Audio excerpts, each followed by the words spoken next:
कहते हैं प्यार अंधा होता है, चाहे वो किसी से हो जाए और उसके लिए इंसान हर हद को पार करने के लिए उत्सुक रहता है। चाहे उसको कोई भी उसका कर्ज चुकाना पड़े, लेकिन वो चुकाने के लिए तैयार होता है। लेकिन यहाँ पर एक लड़के ने सबको शॉक्ड कर दिया। जब इस घटना का खुलासा होता है, जब सभी लोग सुनते हैं, तो वाकई सभी लोग हैरान रहते हैं। एक लड़का अपनी प्रेमिका से मिलने जाता है, लेकिन मिलने तो ठीक है जाता है। रात को दोनों एक दूसरे के पास होते हैं, लेकिन जो लड़की है उसको अपना ये जो मूत्र होता है वो लाती है और ला करके उसको देती है पीने के लिए, और जो लड़का है उसको पी भी लेता है। उससे पहले ये दोनों लड़के और लड़की ने शारीरिक संबंध बनाया था, और संबंध बनाने के बाद ये प्रक्रिया चली थी, और प्रक्रिया चलने के कुछ देर बाद ही जो लड़का है उसके साथ बड़ा ही बुरा हो जाता है। आखिर क्या हुआ था उस लड़के के साथ उस मूत्र को पीने के बाद, तो जानने वाले हैं इस पूरी सच्ची घटना को कि आखिर हुआ क्या था, और आखिर ये दौर क्या है, और आखिर इंसान कर क्या रहा है, और आखिर हो क्या रहा है। तो चलिए इस घटना को जल्द से जल्द शुरुआत करते हैं। आप लोगों से बस एक ही विनती है, एक ही गुजारिश है कि जिन भाइयों ने, जिन बहनों ने चैनल को सब्सक्राइब नहीं किया है, अभी तक हमारे चैनल पर नए आए हुए हैं, वो यहाँ पर दिख रहे सब्सक्राइब के बटन को जरूर दबाएं, और उसके बाद इस परिवार का हिस्सा बने, वारदात तक परिवार का अपना प्यार और सपोर्ट बरसाते रहे। वीडियो अच्छा लगे तो वीडियो को लाइक करें, और अपने दोस्तों रिश्तेदारों में शेयर करने के साथ साथ आप अपना प्यारा सा कमेंट भी लिखें। चलिए इस सच्ची घटना की शुरुआत करते हैं। दरअसल यह सच्ची घटना राजस्थान की है, और राजस्थान में जो सुनते हैं जब लोग इस बारे में, तो सभी लोगों की रूह तक कांप जाती है। यहीं तक नहीं, बल्कि जो पूरा पुलिस प्रशासन होता है, जब वो भी इस बात को सुनता है, जब उस बात की जांच होती है, जब पता चलता है कि जिस लड़के ने इतना बड़ा कदम उठा लिया था और उसका अंजाम बहुत ही बुरा हुआ था, तो सभी लोग हैरान थे, परेशान थे कि आखिर अब किया क्या जाए। नमस्कार, प्रणाम, मैं अविनाश। वारदात तक के एक नए एपिसोड में आज इस सच्ची घटना के साथ आप लोगों के बीच में आया हुई सच्ची घटना राजस्थान के बलोता की है। दरअसल इसी राजस्थान के बलोता में एक थाना लगता है, सिंधरी थाना, और इसी सिंधरी थाना का एक गांव लगता है, बुंडरू गांव। बुंडरू गांव में ही एक व्यक्ति होते हैं जिनका नाम ब्रिजेश सिंह होता है। दरअसल ब्रिजेश सिंह जो थे उम्र में बहुत ही ज़्यादा, अब बूढ़े हो चले थे। उन्होंने एक फैक्ट्री लगाई थी वहीं पे, और उस फैक्ट्री में अभी काम चल रहा था। धीरे धीरे अभी काम शुरू ही हो रहा था, लेकिन तब तक उन्हें एक लड़के की आवश्यकता थी। जो लड़का था वो इसलिए था ताकि उस कंपनी की निगरानी कर सके, उस कंपनी में थोड़ा बहुत जो काम है इधर उधर का वो भी कर सके। अब इसीलिए जो व्यक्ति हैं वो लड़के की तलाश जारी करते हैं, और उनको एक लड़का मिल भी जाता है। लड़का जिसका नाम रोहित होता है। रोहित बगल के ही गांव का, यानी कि बालमेर के नागरा गांव का रहने वाला होता है। और ये जो लड़का था उसने जब वो ऐड पढ़ा था, ऐड का मतलब कि उन्होंने एक अपने रिश्तेदार से कहा था, तो रिश्तेदार ने एक पोस्टर छपवा दिया था, और उस पोस्टर को पढ़ करके जो लड़का है उस नंबर पर फ़ोन करता है। तो फ़ोन करने के बाद ही वो लड़का वहाँ पर पहुँच भी जाता है। उसके घर से जो दूरी थी, जो बुंडरू गांव है, उस गांव की दूरी नागरा गांव से 70 किलोमीटर करीब थी। अब जैसे ही पहले तो बात, ये लड़का जो ऐड पढ़ के गया था वहाँ पर, तो अगर आप लोग भी देखते होंगे, एक आप लोगों से जरूरी बात ये भी बता दूं कि आप लोग जो ऐड देखते होंगे, जो भी हमारे यंग जनरेशन के भाई हैं, बहनें हैं, वो व्हाइट कलर का एक पोस्टर चिपका होता है दीवारों पे, रोड पे, दुकानों के पास, मतलब ऐसी जगहों पे, सार्वजनिक जगहों पे चिपका रहता है जहाँ पे भीड़ भक्कड़ बहुत ज़्यादा होता है, जहाँ पे लड़कों का आगमन बहुत ज़्यादा होता है। वहाँ पर ये होता है कि अनपढ़ से ग्रेजुएट तक के बच्चों को जॉब मिलेगी, और उसकी सैलरी जो है वो तकरीबन 15,000 से 10,000 से ऐसे करके 30,000 35,000 तक दिखाते हैं, और कहते हैं रहना खाना फ्री है। अब ये सारे ऐसे ऐड दिलवा करके वो लोग बच्चों को कलेक्ट करते हैं, और उनसे तकरीबन कुछ रुपए की राशि लेते हैं, और जो लड़के वो राशि देने में सक्षम हो जाते हैं फिर उनसे आगे का भी प्रोसेस करवाते हैं, और लंबी चौड़ी रकम ले करके, और उसके बाद वो लोग फरार हो जाते हैं। तो आप लोगों से विनती है, गुजारिश है कि आप लोग इस ऐड के चक्कर में ना पड़िएगा। चलिए कहानी की आप पे आते हैं। दरअसल लड़का सही एड्रेस पे पहुंचता है, और वहाँ पर जा करके उस कंपनी में भी उसको काम भी मिल जाता है, वहाँ पे देख रेख का और जो थोड़ा बहुत काम था उसका भी। अब लड़का उसी कंपनी में रहने लगता है, उसको वहाँ पर एक रूम मिलता है, और उसी रूम से निकल करके अपने उसी कंपनी में जो थोड़ा बहुत इधर उधर काम रहता है कार बटोर का वो करता है। यानी कि जैसे कि उस कंपनी में जो काम चला था, जो वर्कर सारे चले जाते थे, तो इसकी देख-रेख के लिए था, जो सामान इधर-उधर था उसको रखना था और उसके लिए उसको अच्छी खासी सैलरी भी मिला करती थी। अब उसी सैलरी को लेकर के लड़का बेहद खुश रहा करता था और अपने परिवार में पैसे भी भेज दिया करता था और ऐसे ही इसका दिनचर्या चल रही थी, सब कुछ इसके जीवन में अब सही चल रहा था। अब एक दिन इसकी नज़र पड़ती है रोड पे जा रही एक लड़की से। लड़की दरअसल जिसका नाम सुहानी होता है, सुहानी जिसकी उम्र यही कोई 18 साल के करीब रही होगी और सुहानी जब उसी रास्ते से पानी भरने के लिए जाया करती थी और पानी भर के वो वापस आया करती थी। एक दिन जब इस रोहित की जब नज़र उस लड़की पर पड़ती है, दोनों की आँखें चारों तरफ, लड़की देख कर के इसको मुस्कुराती है और यही जो मुस्कुराने का जो सिलसिला होता है, यहीं से बर्बादी का दौर भी शुरू हो जाता है। और ऐसा ही कुछ होता है रोहित के साथ। रोहित इस सुहानी लड़की की मुस्कुराहट में फ़िदा हो जाता है और ये अब आए दिन उस लड़की का इंतज़ार करता है कि कब वो जाती है, कब आती है। उसको पूरी एक जो टाइमिंग थी फिक्स, उसी टाइमिंग को देख कर के वो उसी पे लट्टू हुआ करता था और उससे बातचीत करने की कोशिश किया करता था, लेकिन वो उससे बातचीत नहीं कर पाया करता था। कुछ समय बीतता है, यानी कि लगभग 1 हफ्ते का जो समय है वो बीत जाता है और अगले हफ्ते में शुक्रवार का दिन होता है और उसी दिन जो लड़का है वो हिम्मत करता है और हिम्मत करने के बाद जब लड़की उधर से पानी लेकर के आ रही होती है तो उससे कहता है कि मुझे पानी दे दीजिए एक बॉटल। जो लड़की है वो कहती है कि ठीक है, बॉटल दीजिए। लड़का बॉटल लेकर के पहुँचता है वहीं पर और उस लड़की जो है वो बॉटल में पानी उड़ेलने लगती है। अब जैसे ही बॉटल पानी उड़ेल लेती है तो लड़का है वो पूछता है कि आपका नाम क्या है? जो लड़की है वो कहती है कि नाम से क्या मतलब है, काम मत बताइए आप। तो कहता है काम कुछ भी नहीं है, लेकिन मैं आप पे दिल हार बैठा हूँ, मैं आपसे बहुत ज़्यादा प्यार करने लगा हूँ और क्या हम लोग दोस्त बन सकते हैं? जो लड़की कहती है कि हम लोग दोस्त नहीं बन सकते। वो लड़का कहता है कि फिर?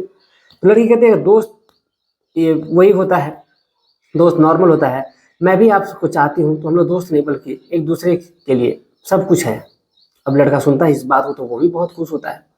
अब लड़का जो है उस लड़की के लिए से नंबर मांगता है और इन दोनों के बीच में नंबर एक्सचेंज हो जाता है। जैसे ही नंबर एक्सचेंज होता है, फिर अब इन दोनों के बातचीत का सिलसिला शुरू हो जाता है और एक दिन बात ही करते करते लड़की जो है मजाक ही मजाक में कहती है कि आप मुझे भी अपनी कंपनी में लगा लीजिए काम पे, दोनों मिल करके काम करेंगे। अब इस पर जो रोहित है वो कहता है कि अरे ये तो बहुत बढ़िया बात है, आ जाइए आप भी और आप भी काम करिए साथ में, दोनों लोग साथ में काम किया जाएगा तो और भी मजा आएगा। लेकिन जो लड़की होती है ये मजाक की बात होती है और वो कहती है कि ठीक है, मैं देखती हूँ घर वालों से बातचीत करती हूँ, अगर आने देंगे तो फिर मैं भी आकर के ज्वाइन कर लूँगी और फिर वहीं पर मैं भी रहूँगी और हम दोनों लोग मिल करके काम किया जाएगा। आपको भी पैसे मिलेंगे, मुझे भी मिलेंगे, तो दोनों का गुजारा वो भी होता रहेगा। अब इसी बात को लेकर के जो रोहित था वो भी बड़ा खुश था और ऐसे ही वक्त कट रहा था और कुछ वक्त कटने के बाद ही जो सुहानी है और रोहित है, अब ये दोनों बातचीत करते करते इस कदर बेचैन हो उठते हैं कि इन दोनों के बीच बेचैनी जो है वो अब धीरे धीरे ऊपर बढ़ने लगती है और ये दोनों एक दूसरे के करीब आने की कोशिश करने लगते हैं और धीरे धीरे करीब भी आते हैं। शाम के वक्त जब ये सुहानी कंपनी जाती एक्सरसाइज से होते हुए जब पानी लेने के लिए जाती है तो उस टाइम में आते आते अंधेरा हो जाया करता है और इसी दौरान वो उसके रूम में चली जाया करते थे और ये दोनों एक दूसरे के साथ शारीरिक संबंध बनाते थे और शारीरिक संबंध बनाने के बाद फिर जब खाली होती थी सुहानी फिर वहाँ से अपने घर को जाती थी। अब ऐसे ही वक्त कट रहा था, अलग अलग जगहों पे जब भी उनको मौका मिलता था तो वो लोग एक दूसरे के साथ शारीरिक संबंध बनाया करते थे। अब ऐसे ही वक्त कट रहा था, तकरीबन 3 साल बीत जाते हैं। बात कर रहा हूँ मैं 26 जुलाई 2024 की। 26 जुलाई 2024 को ये जो रोहित है, रोहित की अचानक से तबीयत खराब हो जाती है और उसको कुछ गांव वाले मिल करके उसको लेकर के सीधा थाने हॉस्पिटल पहुंचते हैं। अब जैसे लेकर के उसको हॉस्पिटल पहुंचते हैं तो हॉस्पिटल में हॉस्पिटल में उस लड़के को छोड़ करके और जितने भी गांव वाले थे वहां से फरार हो जाते हैं। फरार इसलिए हो जाते हैं ताकि उनको ये लगता है कि कौन ज़्यादा जा करके वो अपने लिए समस्या खड़ी करेगा। अब उसमें मान लीजिए कि लड़की की तबीयत खराब है, फिर डॉक्टर पूछेगा, फिर अगर लड़की की ज़्यादा तबीयत और कुछ खराब होगी, किसी वजह से खराब हो गई होगी, तो फिर जो उसमें पुलिस का केस पड़ जाएगा, पचड़ा पड़ जाएगा, तो आखिर कौन इतना सब तामझाम झेलेगा। इसलिए वो लोग वहाँ से चले जाते हैं। अब कुछ समय बाद जब डॉक्टर आते हैं तो वो देखते हैं कि एक लड़का फर्श पे पड़ा हुआ है और वो भी अचेत अवस्था में। तो डॉक्टर उसकी नब्ज को टटोलते हैं और नब्ज को टटोलने के बाद फिर देखते हैं और उनको लग जाता है कि ये जो लड़का है इस दुनिया को छोड़ करके जा चुका है।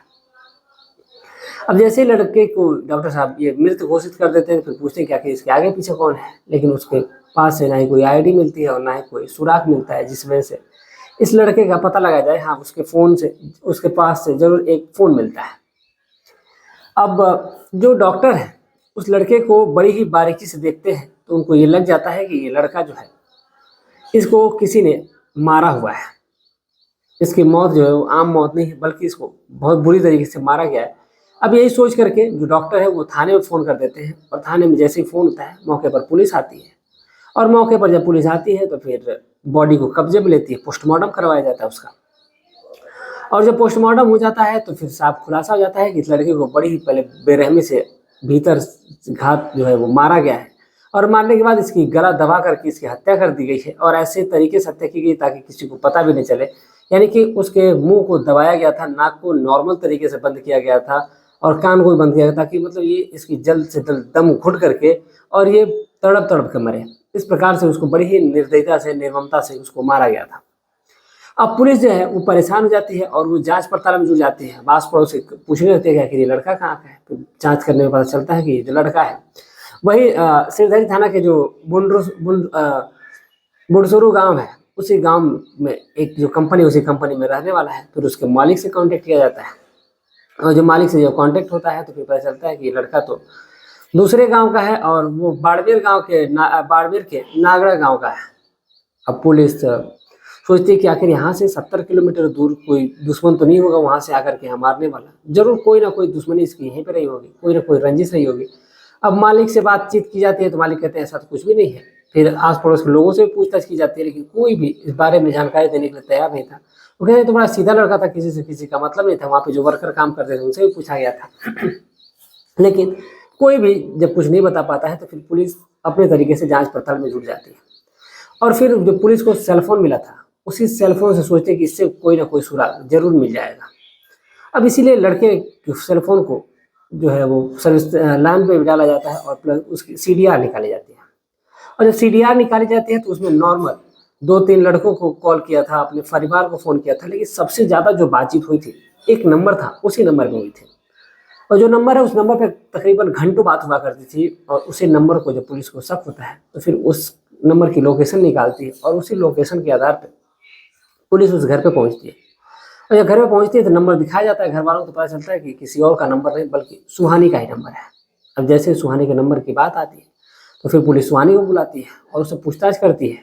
जब पूछताछ के दौरान जो सुहानी है वो कहती है कि मुझे बिल्कुल भी नहीं पता है कि ये लड़का कौन है। अब जैसे ही इस प्रकार की वो बातें करती है तो पुलिस कहती है कि जब तुम इसको जानती नहीं हो तो कैसे इससे घंटों घंटों बातें की हो। अब जो सुहानी है अब वो टूट सी जाती है, अब वो अपने सर को नीचे झुका देती है। अब पुलिस को लग जाता है कि कहीं ना कहीं जो मेन मसला है, मेन जो जड़ है, वो यहीं से शुरुआत है, इसकी लड़की का ही मैटर है। अब इसीलिए पुलिस घर वालों से पूछताछ करती है, घर वाले साफ मना कर देते कि वो नहीं पता है। अब इसीलिए पुलिस लड़की को उठाती है और लेकर के थाने पहुंच जाती है। थाने पहुंचने के बाद पुलिस उससे पूछताछ करती है, और पूछताछ करने के दौरान जो सुहानी वो ज़्यादा देर टिक नहीं पाती और वो टूट जाती है, और वो बताती है सारी बातों को कि उस जो पूरी कहानी है वो पूरी कहानी सुनाती है कि जो रोहित है, रोहित अपने काम से एक दिन छुट्टी लिया था, और इन दोनों का जो प्यार है वो तकरीबन 3 साल से ऊपर हो चुका है। अब ये छुट्टी लेकर के वो अपने गांव गया था, और जब गांव गया था तो फिर उसी दौरान जो रोहित है, रोहित के नंबर पे फ़ोन करती है ये सुहानी। कहानी जो है एक तरह से निकल के जब सामने आती है तो रोहित के नंबर पे जो सुहानी फ़ोन करती है और कहती है कि मुझे तुमसे मिलने का मन कर रहा है। तो रोहित भी आओ ताव नहीं देखता है, बल्कि वो ये भी नहीं देखता है कि उसके घर से तकरीबन 70 किलोमीटर की दूरी है। अब इसीलिए जो लड़का है वहाँ से कहता है कि ठीक है मैं अभी आ जाऊँगा कुछ देर में, और इतना कह करके लड़का बाइक उठाता है और लेकर के माफ़ी चाहते हैं वो बस पकड़ता है, और बस पकड़ करके सीधा वहाँ से बुंडसुरु गांव पहुँच जाता है, और उसी गांव के इर्द गिर्द चक्कर लगाने लगता है। उसके घर के इर्द गिर्द चक्कर लगाता है कि कब रात हो और कब उस घर में जाए और अपनी प्रेमिका से मिले। अब जैसे इस प्रकार का कृत्य हो रहा होता है तो जो गांव के लोग थे और जो उस लड़की के घर के लोग थे उस लड़के को टहलते हुए देख लेते हैं, वो भी CCTV कैमरे में।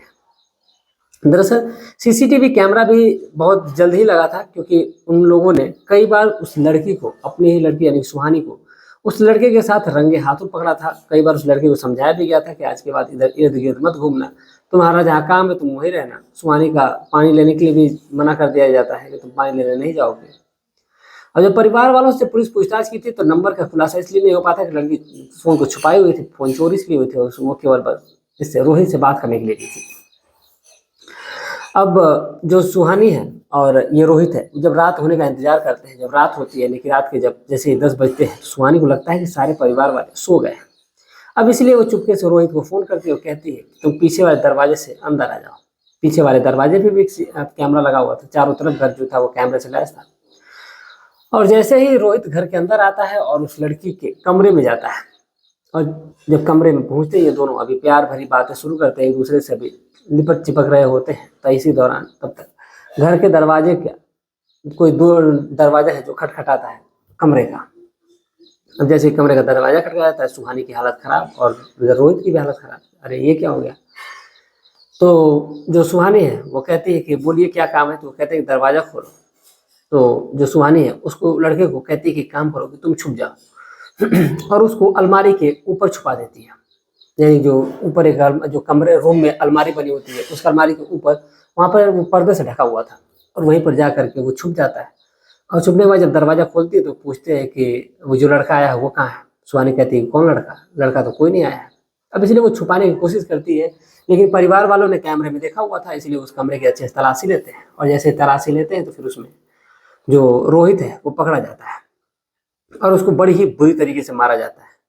और बुरी तरीके से मारने के बाद ये दोनों एक दूसरे से अभी तो लिपट चिपट ही रहे थे, यानी कि अभी संबंध बनाने की फिराक में ही थे। अब इसी दौरान तब तक परिवार वाले आ जाते हैं। अब इधर जो सुहानी है, अब वो भी पासा पलट लेती है अपना, और वो कहती है कि ये जबरदस्ती जिद कर रहा था, मुझे धमकी दे रहा था कि अगर तुम नहीं बुलाओगे तो मैं तुम्हारी वीडियो वायरल कर दूंगा। अब लड़की ने अपने परिवार का रुख देखा तो फिर वो बदल जाती है और लड़के को मारता हुआ देखती है। वो परिवार वाले बड़ी ही बुरी तरीके से उसको मारते हैं और लड़की से कहते हैं कि जाओ लेकर के जो है वो टॉयलेट लेकर के अपना आओ। और लड़की जाती है, एक शीशी है उसमें भरती है और लेकर के आती है और लड़के को पिलाया जाता है। और पिला करके लड़के को बड़ी ही बुरी तरीके से मारा जाता है। और मारने के बाद उसको ऐसा मारा जाता है कि उसको ऐसा भी नहीं लगे कि बाहर से चोट लगी है, और उसको पूरे बढ़िया से मारा जाता है और उसको फिर दम घुटा करके उसकी हत्या कर दी जाती है। उनको लगता है कि कोई पूछने और खोजने वाला तो है नहीं इसका, तो कौन ही आएगा पूछने के लिए। अब इसीलिए किसी को शक ना हो, इसीलिए उसकी बॉडी को लेते हैं और वो ले करके सीधा हॉस्पिटल पहुंच जाते हैं। और हॉस्पिटल जाने के बाद से फिर वहीं पर उसको छोड़ करके वो सभी लोग फरार हो जाते हैं। उनको लगता है कि फिर पुलिस तो इस मामले को रफा दफा कर देगी, कौन इतना खोजने जाएगा, और वो भी लावारिस है ये। अब यही सोच करके वो लोग हॉस्पिटल में छोड़ कर चले आते हैं। लेकिन हॉस्पिटल में डॉक्टर ने थाने में फ़ोन किया और थाने में फ़ोन करने के बाद जो सारा मामला है वो खुल करके सामने आता है। और जो सुहानी ने कहानी बताई, उसी के बयान के आधार पर जो और परिवार के सदस्य जो जो लोग मिले हुए थे, सभी लोगों को पुलिस अरेस्ट करती है और इन लोगों को जेल की सलाखों के पीछे डाल दिया जाता है। और ये जो सुहानी है उसकी एक छोटी सी नासमझी की वजह से पूरा परिवार जो है वो जेल में चला जाता है। और उस लड़के की तो पूरी समझिए दुनिया ही उजड़ गई, वो तो चला ही गया। उसका परिवार जो उसी के भरोसे जी रहा था वो भी अब एक तरह से कह लीजिए मर गया, टूट गया, बिखर गया। तो लोग आजकल के दौर में क्या से क्या कर देते हैं और क्या से क्या हो जाता है चंद सुख के लिए, क्या से क्या हो जाएगा ये कभी कोई कल्पना ही नहीं कर सकता। तो ये थी आज की पूरी कहानी। इस पूरे घटनाक्रम को सुनाने का उद्देश्य किसी की भावनाओं को ठेस पहुंचाना बिल्कुल भी नहीं था, बल्कि आप तक ये जानकारी पहुंचा करके आपको जागरूक करना है, आपको सचेत करना है कि आप जहाँ पे स्वस्थ रहें, सुरक्षित रहें, आप अपना ख्याल रखें, अपने परिवार का ख्याल रखें। और जाते जाते आप लोग अपना प्यारा सा कमेंट और अपनी राय कमेंट में जरूर लिखेगा। मिलते हैं एक और सच्ची घटना के साथ, तब तक के लिए जय हिंद, जय भारत।